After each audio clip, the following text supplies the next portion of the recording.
삼위일체주의입니다. 삼위일체. 교회력에 의해서 지난주는 성령 강림주의였고 이제 오늘 주간은 삼위일체 주간입니다. 좀 생소하죠? 네. 들어본 사람들은 뭐 예배 때마다 들어보시기는 봤을 건데 어찌됐든지 삼위일체 주일이 오늘 바로 성령 강림 주일 다음 주간이 삼위일체 주간입니다.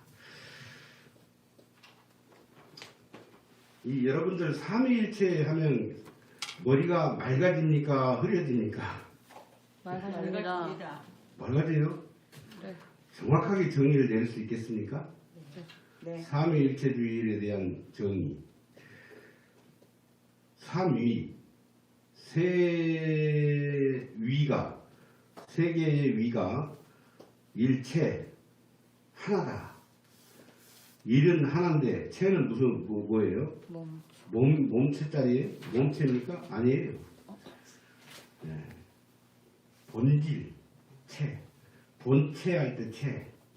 본질입니다. 본질, 질자. 그러니까 본질체라고 부를 수가 있습니다. 그런데 이 말에 대해서 정확하게 정의를 내릴 수 있는 사람이 과연 몇 분이나 되실까? 그런데 이 삼위일체론의 이것은 초대교회 때부터 지금까지 갑론을박했던 그런 주제입니다. 그러니까 지금까지도 정확하게 정의를 내려라 그러면 뭔가 부족하고 뭔가 애매모호합니다. 항상. 그런데 이걸 믿어야 돼요. 그걸. 삼위일체를. 맞는 것 같은데 정확하게 내가 정의를 못 내려요. 지금까지 많은 신학자들이 특히 저도 장로의 신학대학교 신대원에서 공부를 할 때 삼위일체 수업을 했었습니다.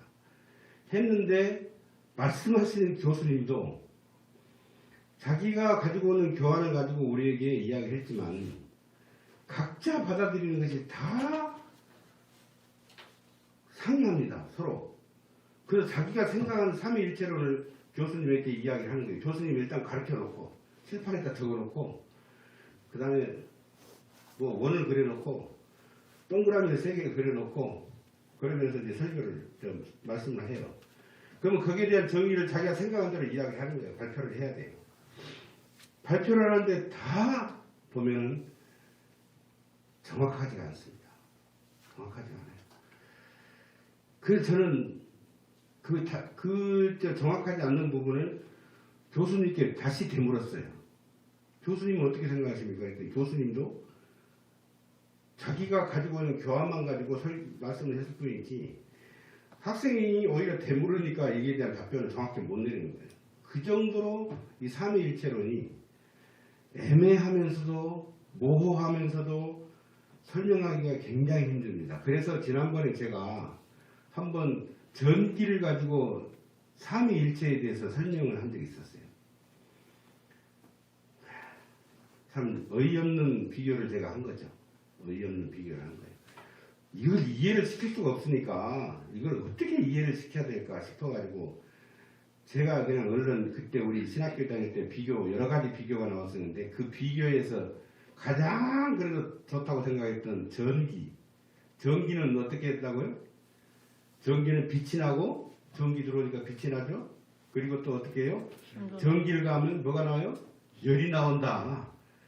그리고 전기를 가하니까 전기 에너지를 돌릴 수 있는 힘이 나온다. 그러나 전기는 전기다. 하나. 이렇게 제가 비유를 했죠. 이해가 되십니까? 네. 그런데 그게 잘못된 비유예요. 그것은 사실은 참 잘못된 비유예요. 잘못하면 이단으로 빠집니다. 그런데 이해를 시킬 수 없으니까 우리 초신자들한테 이해를 시킬 수 없으니까 이걸 꺼내가지고 이야기를 한 거예요. 여러분들 이해를 했잖아요. 이해할 수 있다고.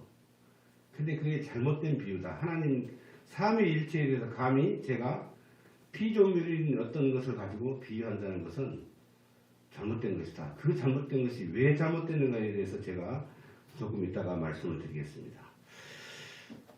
초대교회에서부터 삼위일체에 대해서는 수많은 갑론을박이 있었다는 것이죠. 이 삼위일체를 통해서 수많은 이단적파가 생겨났고 지금까지도 이 삼위일체에 대해서 부정하면서 다른 논리로 삼위일체를 해석하려는 이단정파들이 어마어마하게 많습니다. 저는 오늘 이해시키기 힘들고 어려운 삼위일체 하나님에 대해서 최대한 세밀하게 정확하게 말씀드려서 서로 은혜를 나누려고 합니다. 오늘 이 시간 여러분들 길을 바짝 세워야 돼요. 그리고 이 최대한 이 뇌를 지금 집중해서 이 말에 대해서 이해를 하려고 해야 돼요. 그렇지 않으면 순간적으로 넘어갑니다.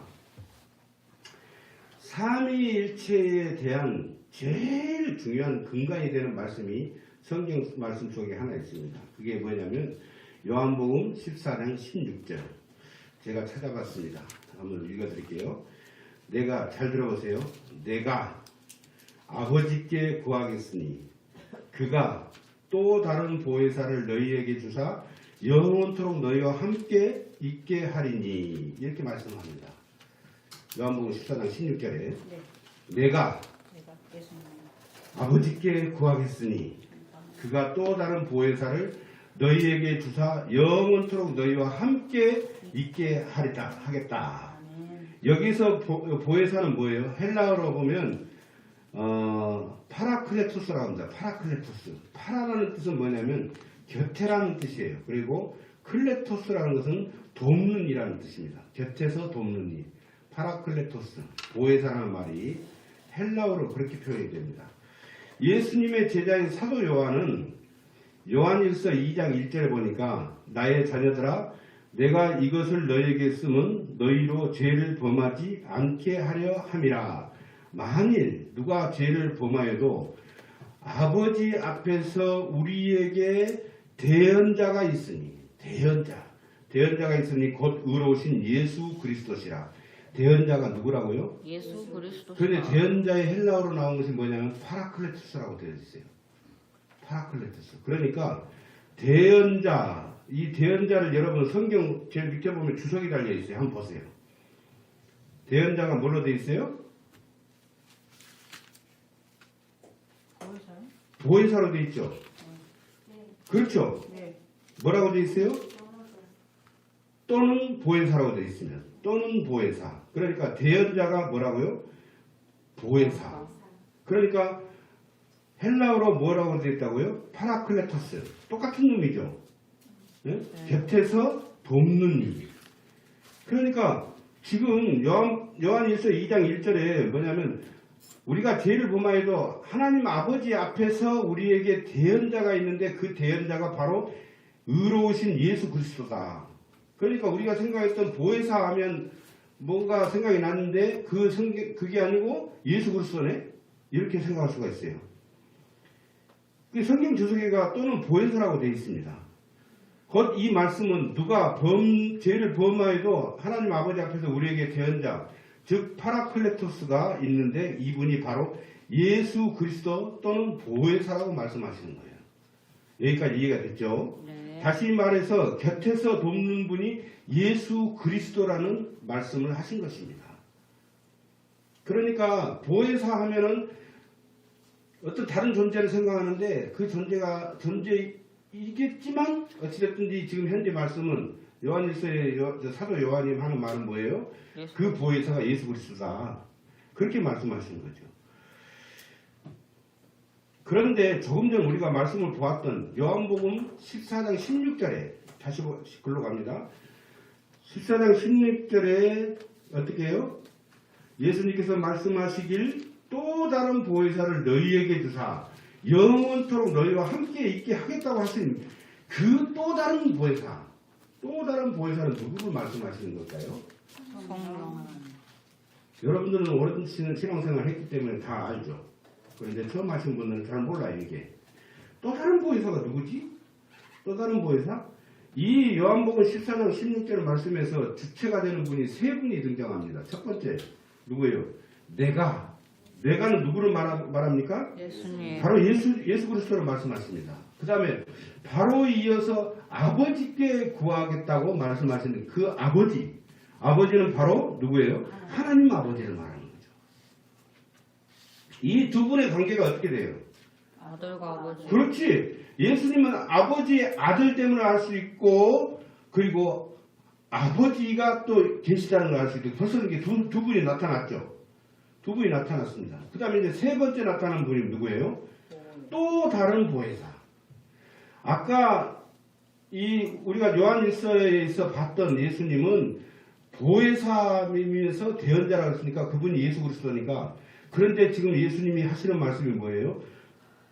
나 말고 또 다른 보혜사를, 그렇게 정확하게 말씀하시잖아요. 또 다른 보혜사. 여기서 다르다는 말을 분석을 해보니까 이 우리나라 말로는 표현하기가 굉장히 힘든 말이에요. 다르다는 말, 나와 똑같은, 그러나 나와 전혀 다른, 이런 말 뜻이 이 다르다는 말 하나에 들어있어요. 또 다른, 또 다른. 그러니까 나와 똑같은데 나와 또 전혀 다른 그분을 보내주겠다는 거죠. 나와 같으면서 나와 전혀 다른 보혜사를 보내주시겠다는 말씀입니다. 그분은 예수님과 전혀 다른 보혜사이심을 알 수가 있습니다. 여기까지 이해가 됐습니까? 네. 사도행전 1장 4절 말씀에 하나님께서 하늘로 승천하시면서 뭐라 그랬어요? 아버지께서 약속하신 것을 기다리라, 이렇게 말씀하셨어요. 그리고 누가복음 24장 49절에서도 똑같은 말씀을 하십니다. 볼지어다 내가 내 아버지께서 약속하신 것을 너희에게 보내리니 너희는 위로부터 능력으로 입혀질 때까지 이 성에 머물르라, 이렇게 말씀하셨어요. 누가복음 24장 49절에. 그 약속하신 것이 과연 어떤 것을 말할까요? 약속하신 것을 기다리라 그랬는데, 요한복음 14장 26절 말씀을 보면 그 약속하신 것이 무엇인지 정확하게 말씀하십니다. 우리 한번 찾아볼게요. 요한복음 14장 26절. 지금까지는 이해가 됐다고 하면 이 말씀을 찾아보면 정확하게 하나님께서 약속하신, 하나님 아버지께 약속하신 것을 기다리라는데 그 약속하신 것이 뭘까? 함께 읽어봅니다. 시작. 보혜사 곧 아버지께서 내 이름으로 보내신 성령, 그가 너희에게 모든 것을 가르치고 내가 너희에게 말한 모든 것을 생각나게 하리라. 고 예수님께서 성령을 보내시겠다고 분명하게 말씀을 하십니다. 또 다른 보혜사, 너희들이 기다리라고 말했던 그분은 하나님의 영, 다시 말해서 아버지의 영이면서 아들의 영이신 성령님을 말씀하시는 것이라는 거죠. 또 다른 그 보혜사, 다시 말해 그 성령이 아버지와 아들과 함께 거하는 영으로서 요한복음 아까 말했던 14장 16절 말씀처럼 예수님이 하늘로 올라가시면서 보내주신 성령이 실제로 지금이에요. 지금 우리와 영원히 함께 있을 분이심을 예수님의 말씀을 통해서 알 수 있다는 것이죠. 자, 그러면 여러분들 다 알아들었죠? 네. 다 세 분의 하나님이 계시는데 아버지 하나님과 성자 하나님과 그 다음에 성령 하나님까지 오늘 벌써 앞에 이야기를 다 전해드렸습니다. 요한복음 14장 16절에 등장하는 이 세 분은 아버지 하나님, 아들 하나님, 그리고 하나님의 약속하신 그 성령 하나님이심을 우리는 분명히 알게 됐습니다. 여기까지 이해가 되십니까? 네. 지금 여러분들은 신학 공부를 하고 있어요.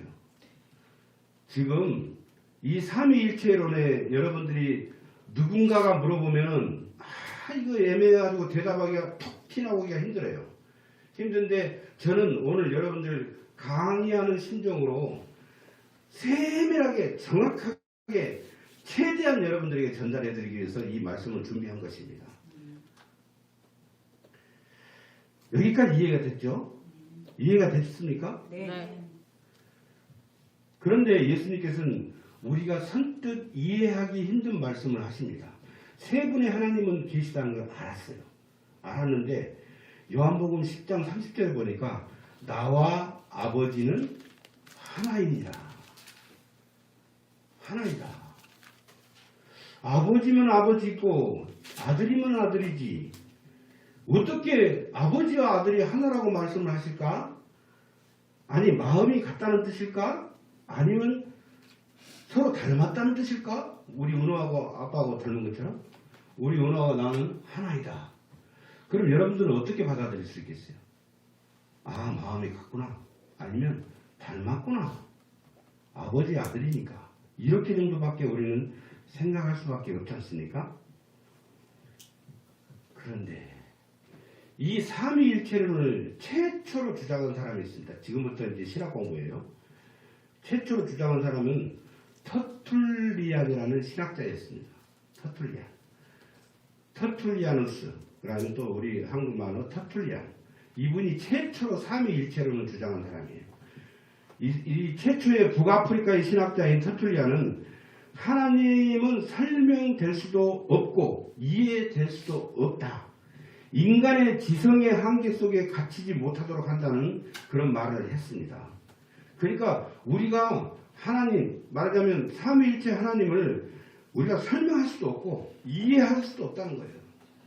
우리 인간의 지성의 한계 속에다가 갇혀 넣을 수가 없다는 것입니다. 그러면서도 이 터툴리안이 했던 말 중에 무슨 말이냐면 삼위일체 그리고 본체. 실제로 우리가 나중에 보면 알겠지만 본체라는 말이 나옵니다. 그리고 위격 그리고 그리스도의 양성. 양성이 뭔 뜻이에요? 양성. 양성품이잖아. 성격. 그죠? 신성이 있고 인성이 있다는 거죠. 우리 권사님에게 인성은 분명히 있는데 신성이 있습니까? 없습니다. 우리 배아영 사모에게 신성이 있습니까? 아니요. 없죠. 우리는 가지지 못합니다. 근데 예수님은 뭐예요? 신성과 인성을 가졌다는 거죠. 왜? 하나님이시면서 인간의 몸을 입고 왔기 때문에 인성이 있는 거예요. 그래서 그리스도인의 양성, 그리스도의 양성. 그게 바로 이 터툴리안이 최초로 사용했던 언어들이에요. 빌립보서 2장 6절로 8절을 보니까 여러분 잘 아시잖아요. 그런 근본 하나님의 본체 신앙, 하나님과 동등됨으로 취할 것으로 여기지 아니하시고 어떻게 해요? 오히려 자기를 낮춰서 비워서 종의 형체를 가지사 사람들과 같이 되셨고 사람의 모양으로 나타나사 자기를 낮추시고 죽기까지 복종하셨으니 곧 십자가에 죽으심이라. 이 말씀은 우리는 잘 아는 그 성경 암송 구절이에요. 그렇죠? 네. 그런데 여기에서 그 7절에 보니까 자기를 비워 종의 형체를 가지사 사람의 모양으로 나타나셨다. 우리는 다 이해되는 말이에요. 사람의 모양으로 나타나, 그러니까 인성이지. 사람의 모양으로 나타나셨다는 이 모양이라는 이 모달이라는 말인데 이 모양이라는 이 말의 근거를 두고 어떤 이단이 형성이 됐어요. 이단. 그게 뭐냐면 양태론자입니다. 양태론자가 등장을 하게 돼요. 그런데 이 터툴리안 이후로 AD 261년에 사벨리우스라는 아주 대단한 신학자가 최초로 이 양태론을 사용하게 돼요. 양태론이 뭔지 이제 좀 이따 말씀드리겠습니다. 이 사벨리우스는 대단한 신학자예요. 많은 사람들에게 영향력을 끼쳤던 대단한 신학자였단 말이죠. 그런데 이 신학자가 삼위일체에 대해서 강의를 하던 중에 이 양태론적 비유를 쓰게 된 거예요. 여러분, 삼위일체 여러분들 고민할 필요가 없습니다. 자, 한 사람이 있어요. 하나님이 계시는데 그 하나님이 어떤 날은 이 가면을 쓰고 나타나서 일을 하시고 어떤 날은 이 가면을 쓰시고 그러니까 빨간 가면을 썼고 어떤 날은 파란 가면을 썼고 어떤 날은 노란 가면을 쓰시고 일을 하는데 그분은 그렇다 할지라도 그분은 하나님 한 분이다. 이렇게 표현을 한 거예요. 양태란 뜻이 무슨 뜻입니까? 양태는 모양에다가 모양태. 그러니까 모양만 가지고 모양으로 이야기하는 게 계속 물질, 어떤 모양. 하나님을 모양으로 만들고 그 모양의 가면의 모양, 이 가면의 노란 가면의 모양, 파란 가면의 모양 이렇게 가지고 이 모양을 그 가면을 쓰고 이런 일을 하고 노란 가면을 쓰고 이런 일을 하고 빨간 가면을 쓰고 이런 일을 한다. 그런데 그분이 하나님이시다. 이렇게 표현하니까 사람들이 그렇게 이해를 하면 되겠구나. 아까 제가 이야기했잖아요. 전기를 가지고 이야기 전기. 전기는 전기야 그냥. 전기를 하나님이라고 생각해봐요. 그런데 어떤 때는 빛으로 나오고 어떤 때는 힘으로 나오고 어떤 때는 또 뭐로 나온다? 열로 나온다. 열로 나온다. 아 맞아. 그렇게 이해를 하면 되겠네.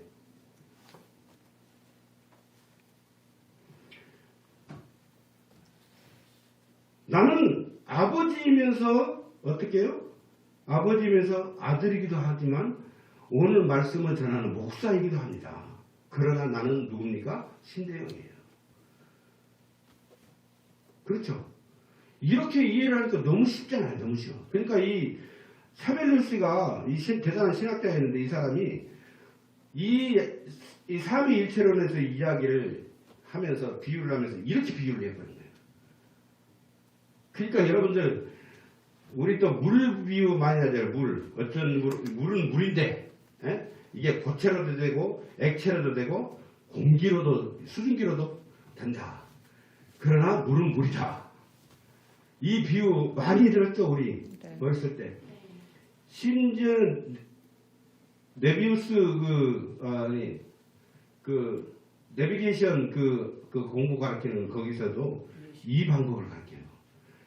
이게 잘못됐다는 것입니다. 양태론자들의 그 가르침이에요. 이게 양태론 모양을 근거로 이렇게 그 비유에 설명을 한 것이 하나님을 삼일체를. 이때의 사빌리우스 신학생이었던 아타나시우스라는 사람이 그 신학자가 들어보더니, 그러니까 지금 말하면 목사님이 설교를 하는데 전도사가 들어보더니 자기가 알고 있던 거하고 틀린 거예요. 반대 이론을 말하게 됩니다. 세 분 하나님은 세 인격을 가지고 계신 독립적인 존재. 그러니까 세 분, 성부 하나님, 성자 하나님, 성령 하나님은 독립적인 존재단 말이에요. 무슨 말인지 이해됐어요? 네. 아버지 하나님 있고, 그 다음에 아들 하나님 예수 그리스도 있고, 그 다음에 성령 하나님, 이 세 분은 독립적인 존재이다. 그런데 본질 자체가 한 분이시다. 이 이론을 펼쳐냅니다. 자기의 그 스승의 그 말에 반박을 해야 하고. 그렇게 반박을 하니까 그게 이제 막 공론화가 되기 시작해요. 공론화가 되기 시작해가지고 결국은 나중에 그 양태론자였던 샤빌루스 그 신학자가 이단으로 결국은 추방이 돼버려요. 뭐 물, 공기, 얼음, 비유. 삼위일체를 뭔가의 비유로 나타내렸던 것이 바로 양태론에 빠질 위험에 노출된다는 것입니다. 태양을 비유한다든지 그 다음에 나무를 비유, 뿌리, 줄기, 열매 이렇게 아까 제가 말했던 전기 비유 이거 다 이게 잘못된 교리예요. 그래서 318년에 AD 318년 굉장히 딱딱하죠.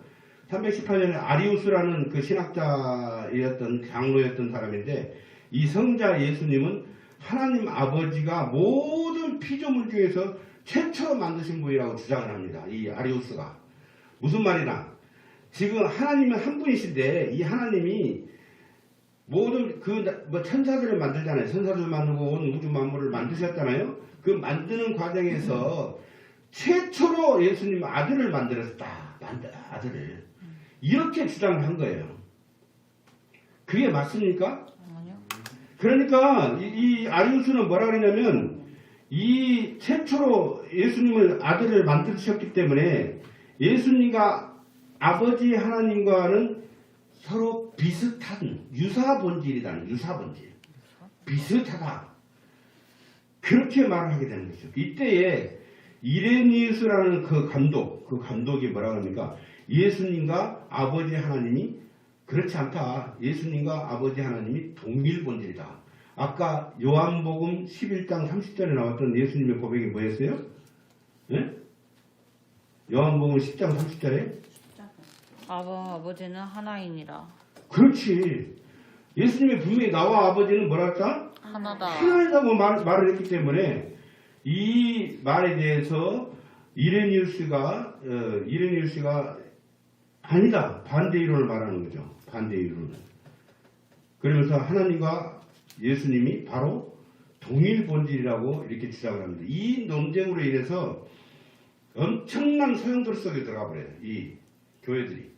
그럴 때 기독교를 공인했던 콘스탄틴 대제가, 로마의 콘스탄틴 대제가, 야, 너희들 기독교 안에서도 왜 이렇게 양분화돼 가지고 이게 말이 되느냐? 내가 시간을 줄 테니까 너희들 다시 재정비해 가지고 어떤 이론이 맞는지를 다시 공표를 해라. 그래 가지고 시간을 줬는데 이게 318년에 아리우스가 그런 주장을 했다고 그랬죠. 근데 325년에, 그 325년 여러분들 굉장히 중요합니다. 저희 신학 다닐 때 100% 목사고시에 나오는 시험이에요, 이게. 네? 325년 니케아 공회에서 콘스탄틴 대제가 318년부터 7년 동안을 갖다 시간을 둬가지고 이론을 정립을 하게 됩니다. 그래가지고 정확하게 삼위일체론을 정립을 하게 돼요. 그래가지고 발표를 합니다.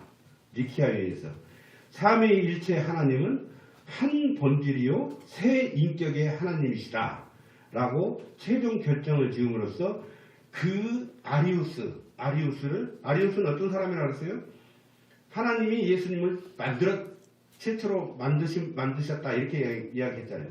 그 이론이 잘못됐다고 결국은 아리우스를 추방하게 되는 거예요. 그리고 아까 정립했다는 말이 뭐예요? 삼위일체 하나님은 한 본질이요 세 인격의 하나님이시다는 것을 확정을 했습니다. 참 어렵죠? 네. 어렵죠? 제 말씀 한번 따라해 보세요. 삼위일체 하나님은 한 인격의 세 모양의 하나님이 아니고 삼위일체 하나님은 한 인격의 세 모양의 하나님이 아니고 여러분 그냥 무의미하게 따라하지 말고 이해를 하면서 따라해야 돼요. 시작. 삼위일체 하나님은 한 인격의 세 모양의 하나님이 아니고 세 인격의 한 본질의 하나님이시다. 세 인격의 한 본질의 하나님이시다. 이해가 되십니까? 네. 니케아 이후에 칼게톤의 451년에 일어나는데 칼게톤 신조에서 주요 골자를 이루는 통합 신조가 발표됩니다. 신성에 있어서는 아버지와 동일 본질하시며 그의 인성에 있어서는 우리와 동일 본질이시다. 그의 인성은 양성은 연합을 이루었으니 그러므로 우리 한 그리스도 한 아들 한 주를 우리는 고백한다. 이렇게 정리가 됐습니다. 참 딱딱하고 힘든 이 시간이에요. 그죠? 어거스틴이 어느 날 이제 삼위일체는 어떻게 설명을 해야 될까 하고 고민하다가 어거스틴이 잠을 자게 됩니다. 근데 잠속에 꿈을 꾸게 되는 거예요. 꿈을 꾸는데 꿈속에 어떤 한 노인이 그 바닷가에서 바닷물을 이렇게 퍼가지고 조그만 웅덩이가 하나 있는데 조그만 웅덩이에다 계속 바닷물을 퍼고 있는 거예요. 이렇게 퍼고 있으니까 어거스틴이 보기에 그 노인이 하는 것이 저게 무슨 짓을 저렇게 하고 있을까 생각을 하고 물어봅니다. 이 노인에게. 할아버지 지금 뭐 하시는 겁니까? 이렇게 물어보니까 할아버지가 대답하시길 이 바닷물을 이 웅덩이에 넣으려고 그래. 이 큰 바닷물을 이 조그만 웅덩이에다 넣으려고 그래. 이렇게 말하는 거예요. 그러니까 어거스틴이 보니까 황당하거든. 황당해요. 아니 할아버지 그게 말이나 됩니까? 네? 이 큰 바닷물을 어떻게 이 조그만 웅덩이에다 다 넣는다고 말씀하십니까? 이러니까 이 할아버지가 자리에서 털고 딱 일어나면서 자네 그 조그만 머리에다가 온 우주 만물을 창조하신 그 어마어마한 큰 하나님을 이해하려고 하는 것이나 내가 이 바닷물을 갖다 이 웅덩이에다 가득 다 넣으려고 하는 것이나 뭐 다를 게 뭐 있어? 이렇게 이야기를 하더라는 거죠. 그때 이 어거스틴이 깨달음이 왔다는 거예요. 깨달음이. 아, 하나님은 내 머리로 상상할 수 있는 그런 분이 아니구나. 내 머리로 내가 결단하고 판단할 수 있는 분이 아니구나. 이것을 깨닫게 되었다는 거예요. 성경에는 삼위일체라는 단어가 없습니다. 아무리 들여봐도 삼위일체 이런 말이 없어요. 그런데 수없이 이 삼위일체임을 나타내는 말씀들은 성경에 너무너무 많습니다. 복음서에 나오는 예수 그리스도의 세례는 예수 그리스도 세례 받을 때 예수 그리스도에 대한 위대한 증거가 나타나는 것이죠. 두 가지가 나타납니다. 두 가지 특별한 일들이 일어납니다. 이 세례하는 동안에 예수님이 세례를 받으러 요단강에 오셨잖아요. 그럴 때 특별한 일들이 두 가지가 나타납니다. 첫 번째는 하나님의 성령께서 비둘기 형상으로 예수 그리스도에 임하셨다는 거예요. 오늘 본문을 보면 세례 요한에게 오늘 본문이 좀 애매모호한 이야기인데 여러분들 이런 말씀을 아마 기억하지 못할 거예요. 그런데 세례 요한이 고백한 거예요. 세례 요한. 이 세례 요한에게 하나님이 메시아를 가르쳐주기 위해서 한 가지 표징에 대해서 말씀해 주셨다고 고백을 하는 거예요. 지금 이 세례 요한이. 나에게 하나님이 이런 표징을 보여주시면 그분이 바로 하나님의 아들이라는 것을 그렇게 알려주신 그 표징. 어떤 표징이냐면 성령이 비둘기 형상으로 하나님의 아들 위에 임하게 될 것이라는 것을 말씀해 주셨다고 해요. 그러니까 비둘기 형상을 가진 성령이 어떤 사람 위에 머리 위에 임할 때 그분이 바로 하나님의 아들이라는 것을 말씀해 주셨다니까요. 그러면서 오늘 본문에서 세례 요한이 다시 강조하는 것이 내용이 있다는 것을 우리는 주목해야 됩니다. 그는 매우 강력한 어조로 이 영광스러운 진리를 말하고 있는데 본문 34절 내가 보고 그가 하나님의 아들이심을 증언하였노라 이렇게 고백을 합니다. 물로 세례를 받았잖아요. 곧 예수 그리스도의 세례는 예수께서 하나님의 아들이심을 강력하게 선포하는 거랑 마찬가지라는 거예요. 선포했다는 것이죠. 그리고 두 번째는 뭐예요? 하나님의 음성이 예수 그리스도께서 하나님의 아들이심을 선포하셨습니다. 하나님의 소리가 마태는 어때요? 하나님의 음성이 예수 그리스도를 그분의 아들로 일컬었다고 증거를 합니다. 또한 삼위일체 하나님이 실제로 강림하는 그 현장에 대해서 증언을 하는 거예요. 마태복음 3장 16절 17절에 보니까 예수께서 세례를 받으시고 곧 물 위에서 올라오실세요. 세례를 받고 물에서 올라올 때 하늘이 열리고 하나님의 성령이 비둘기같이 내려 자기 위에 임하심을 보시더니 하늘로부터 소리가 있어 말씀하실 때 이는 내 사랑하는 아들이요 내 기뻐하는 자라 하시더라. 이 자리에 누구 계십니까 지금 현재? 방금 소리를 냈던 분은 누구예요? 내 사랑하는 아들이라고 말씀하셨기 때문에 그분은 누구다? 성부 하나님. 그리고 사랑하는 아들 예수님은 성자 하나님이었고 성령 하나님이 어디에 임했어요? 그 성자 하나님의 머리 위에 비둘기같이 임했잖아요. 그 자리의 현장에 임재하였던 그런 현장을 나타내는 말씀이 바로 오늘 3장 16절 마태복음 3장 16절 17절에 나오는 거예요. 그럼 거기만 나왔습니까? 마가복음에도 나와서 똑같은 내용이에요. 마가복음 1장 10절 11절에 어떻게 해요? 하늘이 갈라짐과 성령이 비둘기같이 자기에게 내려오심을 보시더니 하늘로부터 소리가 나기를 너는 내 사랑하는 아들이라 내가 너를 기뻐하노라. 이 음성이 들린 거예요. 누가복음에도 똑같이 나와요. 누가복음 22장 뭐예요? 성령이 형체로 비둘기같이 그의 위에 임하시더니 하늘로부터 소리가 있어. 똑같은 말씀을 하십니다. 너는 내 사랑하는 아들이라 내가 너를 기뻐하노라 이렇게 말씀하시다는 거예요. 그리고 하늘의 소리가 예수님이 하나님의 아들이심을 증언하고 있습니다. 삼위일체에 대한 그 하나님의 또 음성이 또 있습니다. 하나님의 함께 나타난 말씀이 또 있어요.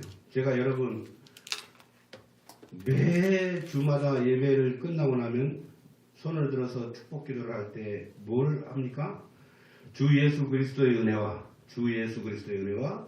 하나님 아버지의 사랑과 그다음에 성령님의 교통하심. 누가 나타납니까? 삼위일체 하나님이 나타난 거죠. 사랑하는 여러분, 지금까지 삼위일체 하나님의 교리가 어떤 것임을 정확하게 인지하셨으리라고 믿습니다. 어떤 그 물질에다 비유하는 것은 잘못된 비유입니다. 여러분들에게 이해를 시키려고 하다 보니까 이 방법을 썼었는데 제가 이 말씀을 다시 준비하면서 다시는 그런 말씀을 해서는 안 되겠다. 그것을 깨달았어요. 잘못된 거예요. 잘못된 건 잘못됐다고 말해야지. 절대 어떤 물질에다가 모양에다가 비유하는 것은 잘못된 것이다. 우리는 삼위일체가 방금 이야기했던 마태복음, 마가복음, 누가복음에 나타났던 그 현존하셨고 임재하셨던 그 현장을 여러분들은 기억하시면서 세 분 하나님이 계시는데 그런데 이 세 분 하나님은 한 본질이시구나. 하나님. 성부 하나님, 성자 하나님, 성령 하나님. 하나님은 한 분이신데 한 본질이신데 세 위격, 인격이 있다는 거예요. 그 세 분이 독립적인 존재예요. 독립적인 존재이면서 하나이라는 거예요. 그러니까 이 말을 여러분들은 어떻게 이해를 해야 돼요? 단지 어떻게 이해해야 되냐? 바로 인류를 구원하시기 위해서 세례 현장에 나타나신 그 하나님이 한 본질이신 하나님이셨다. 우리 인류를 구원하시기 위해서, 우리의 죄에서 우리를 구원하시기 위해서 세 분 하나님이 이 땅에 임재를 하신 거예요. 그 현장만 여러분들이 생각하시기를 바랍니다. 하나님을 믿지 않는 사람들, 그런 사람들은 하나님의 존재 자체를 믿지 않는 것이 아닙니다. 하나님의 존재를 믿지 않는 건 아니에요. 아무리 신앙을 무신론자 아니면 다른 신을 믿고 있다 하더라도 이 동네 할머니한테 물어보니까 하나님이 계신 거 알아요? 몰라요? 알아요! 절에 다니면서 어떻게 알아? 그래도 하나님이 계시다는 거 다 알죠. 누가 모르는 사람이 있어요. 다 알아요. 삶 속에서 다 알기 때문에. 하나님의 존재를 의심하거나 믿지 않는 것이 아니라 하나님에 대해서 잠재적인 무의식이 하나님을 알려고 하지 않기 때문에 하나님을 믿지 않는다는 것입니다. 단단한 계란 속에 있는 그 병아리가, 계란 속에 있는 병아리가 껍질을 깨고 새로운 세계로 나오듯이 단단히 둘러싸이는 그 내면의 잠재적 무의식을 깨고 새로운 믿음의 세계로 나오는 여러분들이 되시기를 축복합니다. 아멘. 하나님을 알고 믿으려고, 하나님을 알고 믿으려고 하면 평생 못 믿습니다. 내가 먼저 하나님을 알고 난 다음에 내가 하나님을 믿을 거야. 이건 아니에요. 평생 동안 못 믿어요. 평생 동안 선택을 받지 못한 사람이 됩니다. 그냥 하나님을 믿고 하나님을 믿으면 하나님을 알게 된다는 것이에요. 아멘. 우리가 믿음을 가지려고 하면 어떻게 해야 된다? 믿음은 들으면서 난다. 들으면서. 자꾸 예배에 참석하고 말씀을 듣다 보면 하나님에 대한 이 이해가 점점 와 닿게 된다는 것이죠. 우리는 십자가를 통해서 하나님의 사랑을 알게 됩니다. 우리 인류를 구원하시는 우리 주님 예수 그리스도의 희생과 그 사랑, 십자가를 통해서 하나님의 사랑을 알게 됩니다. 그 크신 하나님의 사랑, 우리 찬양하지 않습니까? 말로는 다 할 수 없는 삼위일체 하나님의 사랑을 우리는 고백할 수밖에 없다는 것입니다. 오늘 말씀을 듣는 모든 성도님들에게 삼위일체 하나님의 은혜가 크게 임하시기를 간절히 축원합니다. 아멘. 기도하겠습니다.